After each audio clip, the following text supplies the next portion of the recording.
this is the question of stability. The thing was driven home to me with a helicopter, but I think it's easier to illustrate with the airplane. Now, the normal stable configuration for an airplane is to have the, well, to make it very simple, have the tail slightly negative in its lift. As it flies along, the tail isn't supplying a lift. The tail is there to keep it lifting. In other words, the air pushes down on the tail, which increases the angle, which holds it so that it lifts. And if it doesn't, if it has too much lift, then the air pushes the tail up. So the tail takes a position that angles the whole body of the aircraft down. Do you see that angle? By having this up, this tends to remain in line with the air, holding the body of the aircraft up at a slight angle so that there's lift on the wing. Now, of course, the tail isn't helping. The tail is controlling. If you were to say, well, let's get some lift out of the tail and bend it down, then you do this, and you have to have this also bent down, and you have no stability. The thing will tend to dive, or it may even do what's called fugoid, oscillate.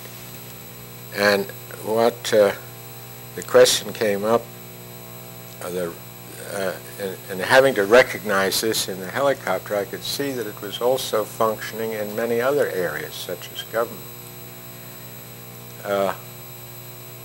We read the history books and we learn that there are three main branches.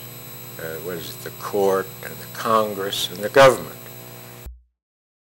Branches sort of mutually interact, causing overall stability.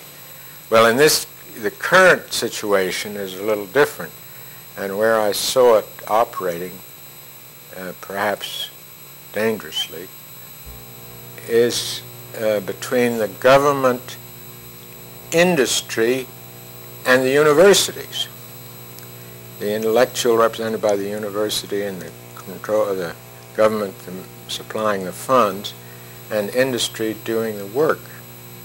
Now, when those three things normally would mutually correct one another and could be made analogous to the tail and the lift and the wind, that these are the three things that have to interact in the airplane.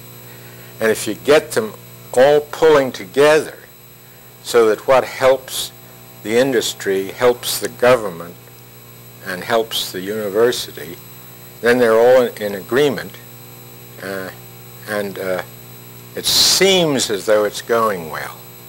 But the trouble with that is that it leads to what's known as catastrophic instability. It's also known as positive feedback. When the thing gets more lift from the wing, the control says give it still more, and then the other thing gets more and it says give me still more, and it gradually gets out of alignment and ends in catastrophe.